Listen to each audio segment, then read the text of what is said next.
Welcome to Casual Friday. So today I have a very short spinning update, a knitting update, little announcement, and then I want to talk about today's topic, which is sort of social media and online communities that have to do with knitting, how I use them, which may be very different from how you use them, and then the best way that you can interact with me in an online setting. So if you want to jump around to different points in the video, there are direct links down in the description.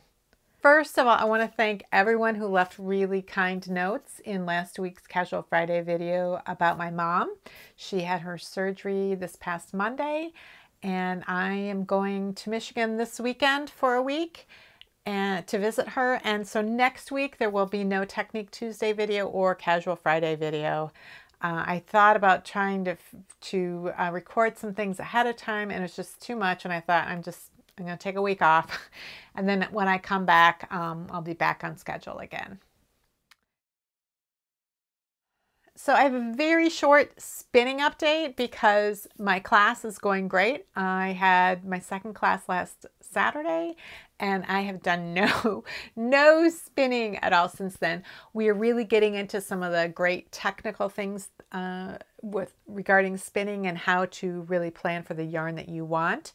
And I just haven't done any spinning or evaluating of the previous yarns that we've made yet, and I'm going to be doing that after this video is uploaded. Knitting, I do have some knitting that I've done. So last week I showed you I had a couple of the knitted knockers done. I've done several more. I'm trying different sizes to see because I don't really know which size my mom is going to need. So I've been kind of knitting a few different sizes. I'm going to take them all to her, see what fits her, and then knit her some more and then donate the rest to a local organization. So the other knitting update that I have is that my older daughter, just accepted an offer to be an au pair in the Netherlands starting in September. And the family that she's going to be an au pair for was just about to have another baby. The mother was very pregnant, and she was already past due. She was 41 weeks pregnant and expecting the baby any day. And so, of course, my reaction to a new baby is to knit things for the new baby. So, and my daughter's going to be here shortly after I get back from Michigan. She's coming out for a visit for a week, and so I'm planning on sending her along to Europe with a few things for this brand new baby. So I love this little hat. I've made this several times before for people. It's called a Sweet Baby Cap. And what I like about it is that this little point here comes down on the baby's forehead, and these little side bits come down over the baby's ears. And then you can make these I-cords to tie underneath, or if you worry too much about babies choking on them, you can leave them off. Which then increases the likelihood that it will be pulled off, but it's totally your choice. So I just used a little bit of sock yarn. This is I think it's like a 3 to 6 month size. I'm not sure which size I made. I don't know if I made the smallest size or not. But it's just sock yarn. This took about 20 grams of sock yarn, self-striping sock yarn, and so it's very quick, very easy to do. So I knit that. The next thing I knit, I'm in the middle of the second of these. I think it's too big, but they're called little snow boots, and I haven't woven in the ends yet. I made some modifications. It's a drops pattern. If you've ever used a drops pattern, you'll know that they're very terse instructions, and they're translated into English from other languages. And you have to kind of do some deciphering, and some of the instructions I just followed them because I couldn't quite visualize what they were asking to do at certain points. But now that I've knit one and I've made some modifications as I went, I have a better idea of how I'm going to knit the second one to make a better result.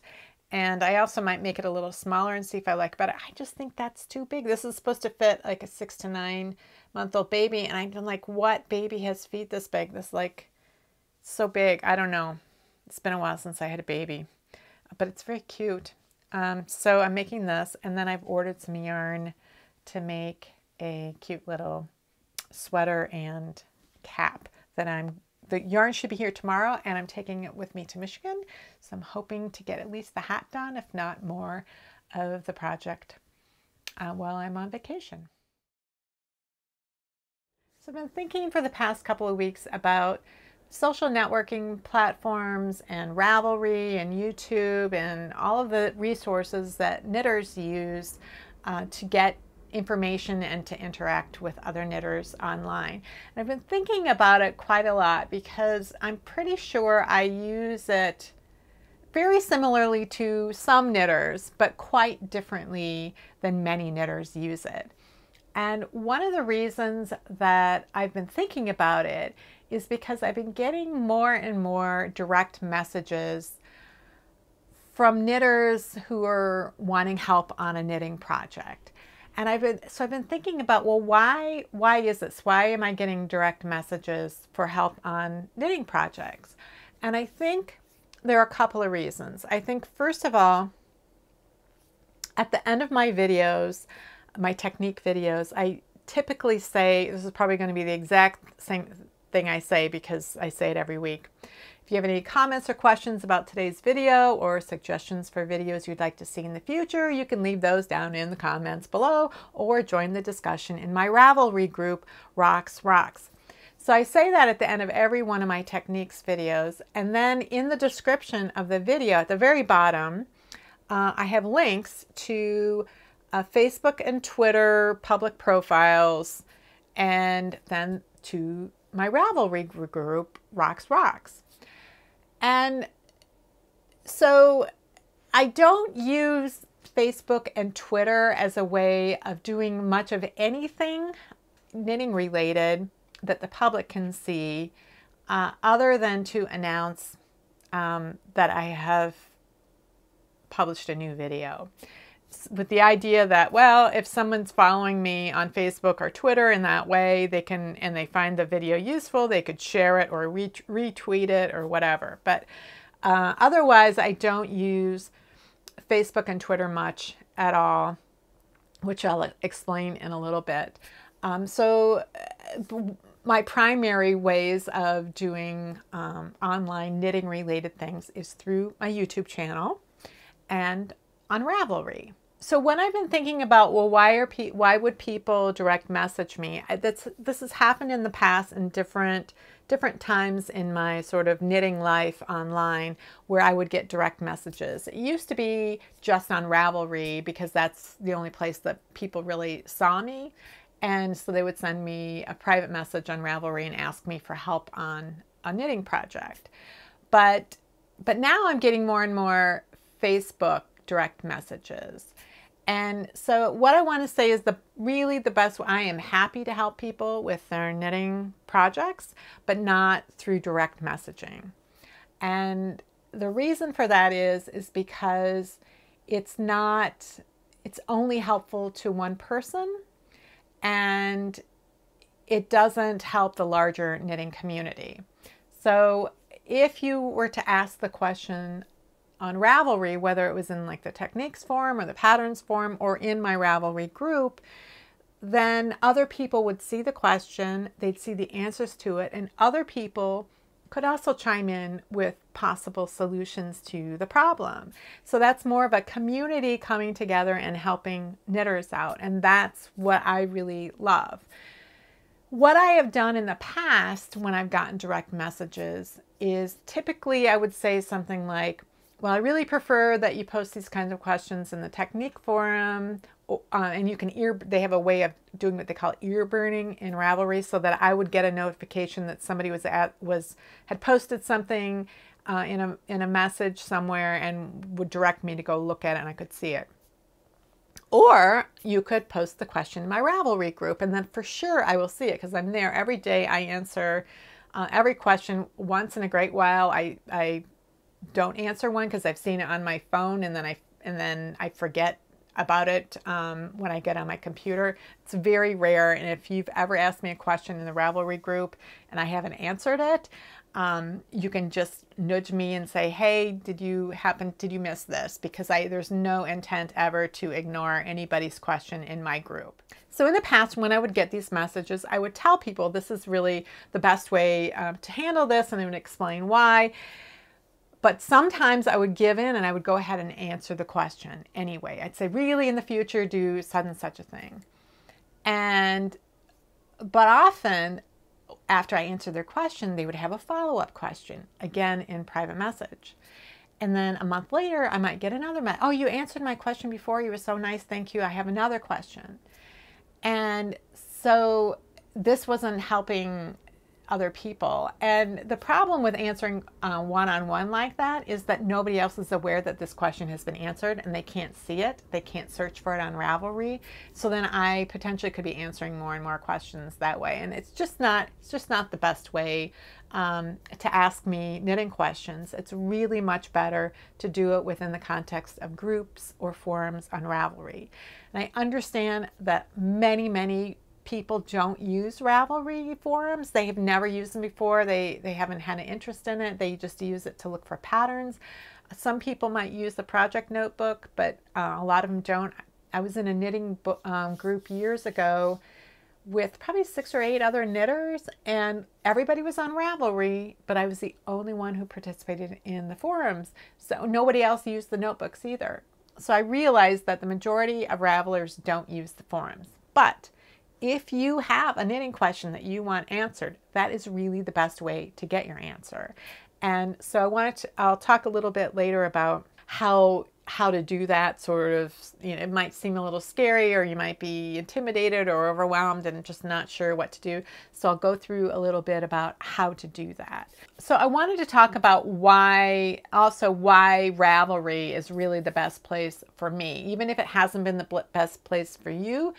That if you want help from me, then you need to go to the place where I am, where I give people help. So I no longer answer those Facebook direct messages with help, other than to say, here's how you can get help from me. You need to post this on the Ravelry group. And some of the time people will do that, and some of the time I just never hear from them again. So I don't know if I put them off, but I have to be willing to do that. So I just thought I'd share with you how I do use social media, just so you can kind of understand how I use it, and that it may be different from how you use it. Of all of the online platforms that I currently use, YouTube was the first one that I joined, and that was in the spring of 2007. I did not join it in order to create knitting videos. I joined it because I had a daughter who was a figure skater.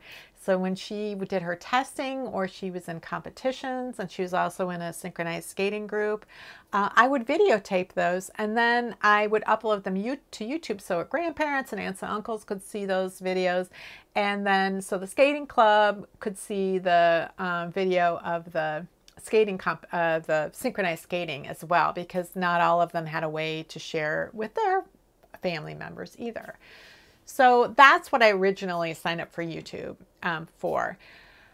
By 2007, I had been in online communities for 10 years. I started in 1997 when my second daughter was born. I was in a couple of different email listservs, they called them, for parenting, sort of some specialized parenting forums. And I was also doing fiction writing. So I was in these email groups for fiction writers. And those eventually each one got taken over at different points, and then they became the Yahoo groups. So Yahoo groups just had tons of different email lists that you could search for and join and participate in. So I did a lot of those with writing. I had been on a 5-year knitting hiatus I've talked about a few times, and when I came back in 2005, it was very natural to me to then look on Yahoo to find knitting groups. And I was on 3 different sock knitting email lists, plus a knit along for Erin's sweater. It was a very, very handy way of communicating with other knitters. At that same time, I started the Master Hand Knitting program, and the Knitting Guild Association had these online forums for its members, including a forum for people going through the Master Hand Knitting program where we could communicate with each other. It was all text-based. You couldn't upload photos, you couldn't upload video. It was all text-based. When I joined YouTube, I had been back to knitting for a couple of years, and there was probably some point in the forums when we were all talking about how we each knit differently. And so I did a little video of how I knit and shared the link in the forums. So, but it was that same year, it was a couple of months later in 2007 when I requested to get on the wait list on Ravelry, and then I joined Ravelry in October of 2007. So YouTube and Ravelry, I joined both of them in 2007. Ravelry was pretty small then. It was, I just looked up my Raveler numbers. 17,165 is the number I am on Ravelry. So at that time there were enough people to really have a conversation on the forums, but it was very easy to keep up with what people were asking, and I was answering a lot of questions in the techniques forums. So people saw me answering questions a lot. And from that time, then at some point somebody created the Rocks group as kind of a fan group for me. And then in 2009, I started writing the Ask a Knitter column and used videos to kind of supplement those columns. At the same time, I'd started teaching at my local yarn shop, and so sometimes I would make a little video as a reference for a project that my students were working on, so that when they got to that point in the pattern, which was between classes, that they'd be able to watch the video and remember how to do that. So I used YouTube just as a sort of a secondary reference or resource for other things that I was doing either at my local yarn shop or on Ravelry. But Ravelry was my primary way of communicating with knitters. I joined Facebook probably in the spring of 2008, so a lot of this stuff was all happening at the same time. But when I joined Facebook, it was like most people joined Facebook. It was to find friends from high school and college and relatives all over the country, and to just be able to keep the people that you know who are in your life updated on what's going on with your life. That's how I used it. That's how I continue to use it. So sometimes I get a Facebook friend request from somebody that I have no idea who they are, and they have their privacy settings set in such a way that I can't see anything about them. But usually there's somebody that doesn't live anywhere near me. I've never heard of them. And I think a lot of times people just assume, oh, well, I found her, you know, she's a knitter, and I'll just join her Facebook. I'll make a friend request. But I only accept friend requests from people that I know. So if you've ever sent me a friend request and then you've just never heard me, I've never accepted it, that's why. It's nothing particular about you. It's just that I do Facebook in my own world. And I do post knitting and spinning things on my Facebook, but it's for my friends to see. It's not for the world at large. My Facebook page, the one that's just like my knitting teacher page, I created probably around the time, well, it was probably when I was teaching, and it may have been around the time I finished the Master Hand Knitting program and I started to publish some designs. Maybe that was when I did that. I'm not sure. But I find Facebook groups to be a really bad way of building a community, especially when it's knitting related, where you're trying to ask questions. So even if you have seen a question, an answer to that question come up on your Facebook feed, it's really hard to go back later and find it. And that's why Ravelry is really the perfect place for that, because if you have a question, you can search Ravelry and see if somebody else has had that question already, and the answer may already be there.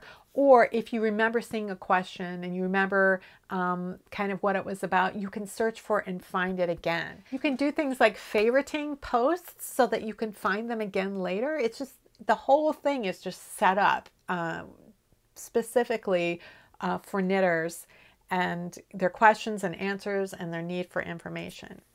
And I think ultimately it's the information that determines what kind of platforms I use for knitting.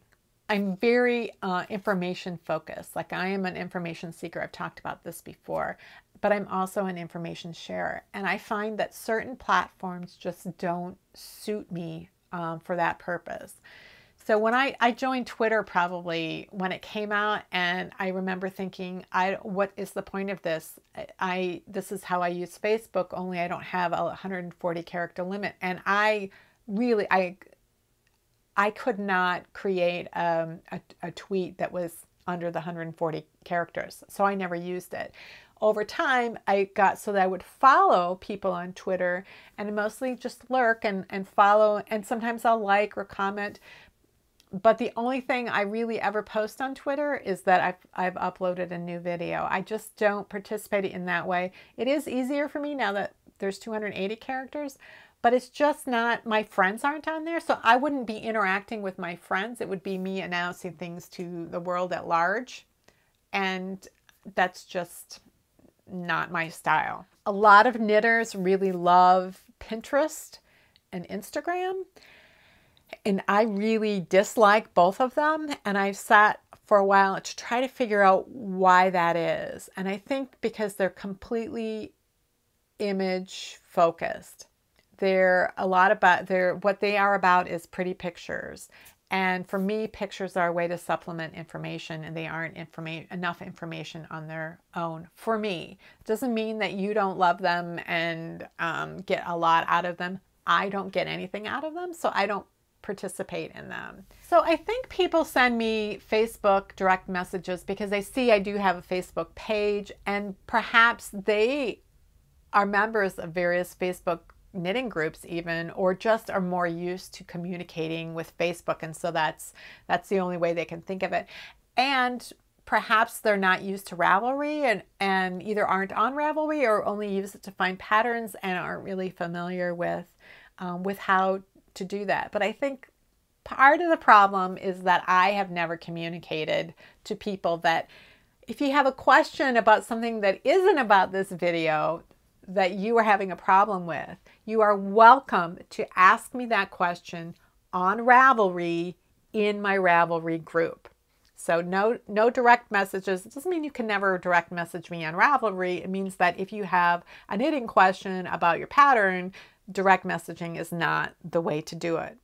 So what I want to do is show you how to use the Ravelry group to ask a question. So I'm going to put some screenshots up on the screen for when I talk about these things so that you'll know what I'm talking about. So first of all, you can find my group on Ravelry in one of two ways. You can go on Ravelry, and then at the very top, there's a menu bar that says Groups.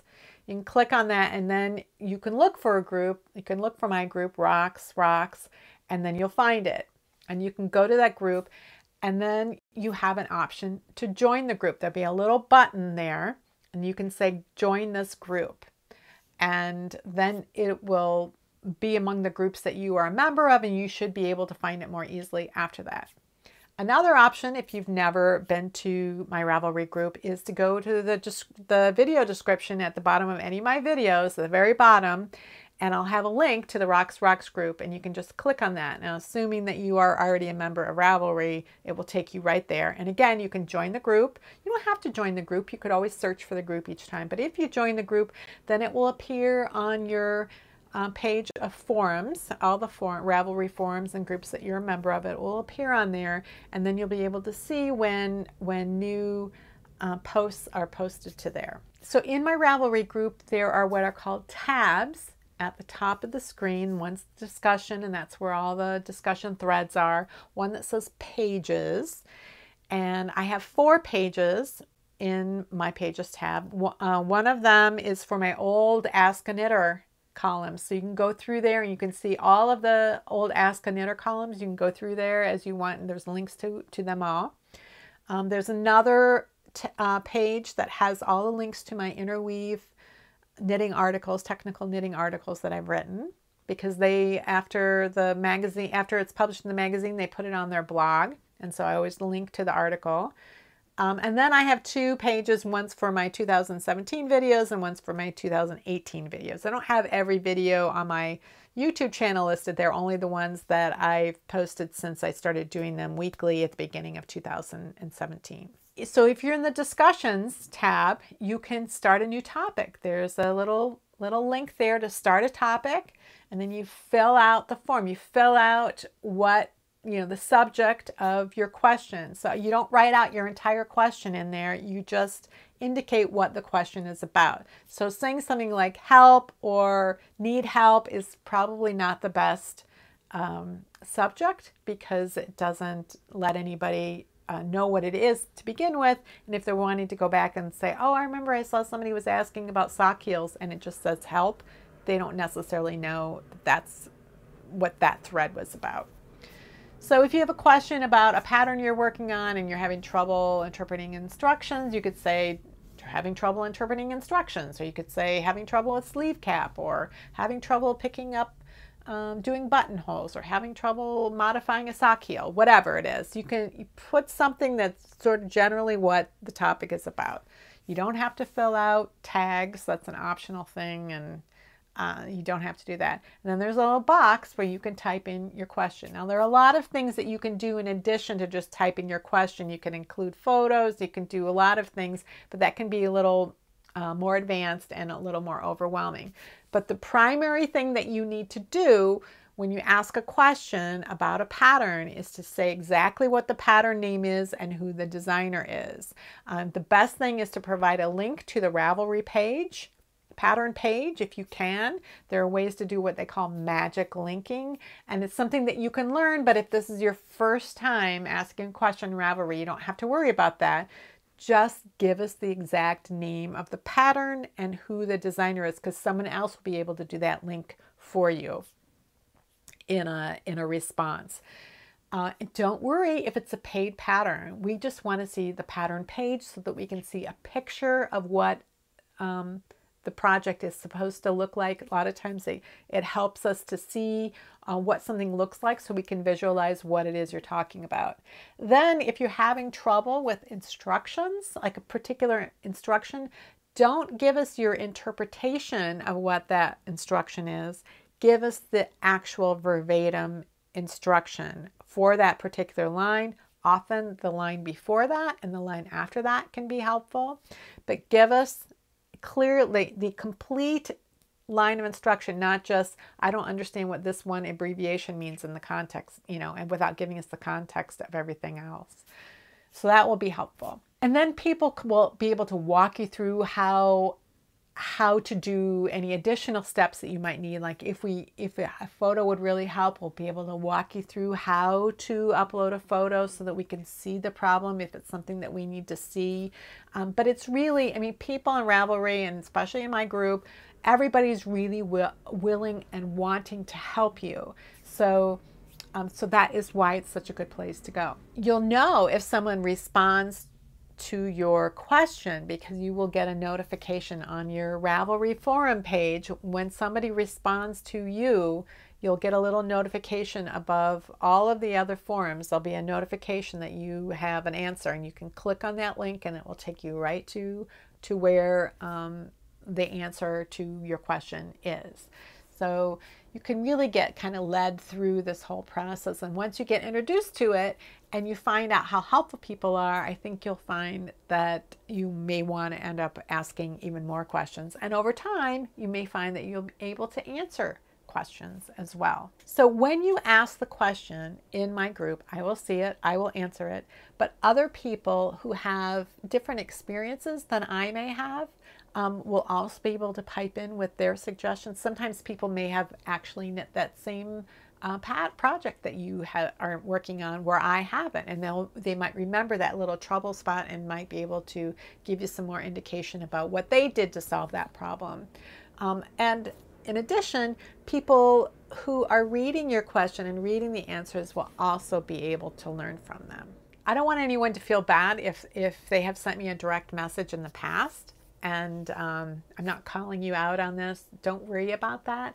I understand your need to want answers to your questions, and particularly if you think I'd be a good one to give you the answer. But I did want you to understand why my preference is to do it on Ravelry in the forums where other people can see it and answer it, rather than me doing private knitting instruction through direct message. It's just, for me, it's not the best way to reach the most people and be as helpful as I can be to as many of you as I can. I bring this up now because since I've been doing the weekly technique videos, and then now also the Casual Friday videos, my YouTube channel has grown, and so I just these kind of direct messages are happening more and more. So I thought I would just be clear about how you can get questions answered if you want them, and how I am happy to help you, but not through direct messaging. So that's it for this week's Casual Friday. I will see you in 2 weeks when I'm back from vacation. Thanks for watching.